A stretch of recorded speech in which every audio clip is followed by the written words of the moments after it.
तेज यादव का बयान आया है कि उनका गठबंधन 300 सीट जीतने जा रहा है।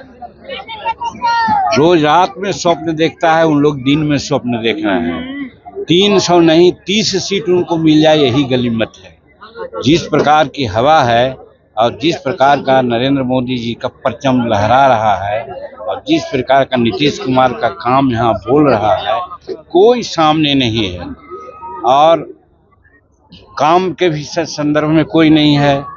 और जहाँ तक गठबंधन का सवाल है, गठबंधन उनका एनडीए गठबंधन घमंडिया गठबंधन है।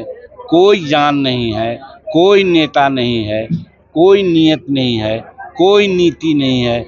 एक ही चीज़ की मुख्य प्रधानमंत्री बनेंगे तो प्रधानमंत्री के बनाइएगा।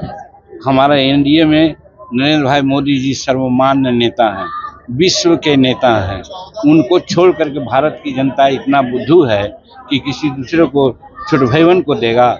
इसलिए छोटे भाईवन दिन का स्वप्न देख करके लोगों को मन बहलाने के लिए ऐसा बोल रहे हैं, उसमें कोई सच्चाई नहीं। भारत के अंदर लाया निश्चित, जब हम मजबूत संसद में रहेंगे तब ना, और नहीं तो अगर पतला हमको वहाँ बहुमत रहेगा तो 10 प्रकार से टांग लोग खींचेगा। इसलिए हम आम जनता को आगाह किया है कि हमको 400 सीट दीजिएगा।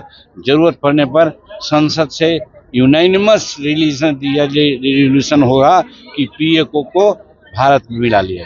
बिहार चुनाव भी चल रहा है, क्या स्थिति बिहार की है? देखिए, हम करीब 1.5 दर्जन ने किया है, कल ही पताही में और परैया यहाँ सरैया में किया है। हमको तो कहीं से नहीं ऐसा लगता है कि एनडीए गठबंधन में कहीं कोई कमजोरी है। कहीं इफ बट है तो मार्जिन की बात आगे पीछे हो सकती है, लेकिन सभी सीटों पर बिहार में चुनाव 400 सीट में एनडीए के लोग जीत रहे हैं।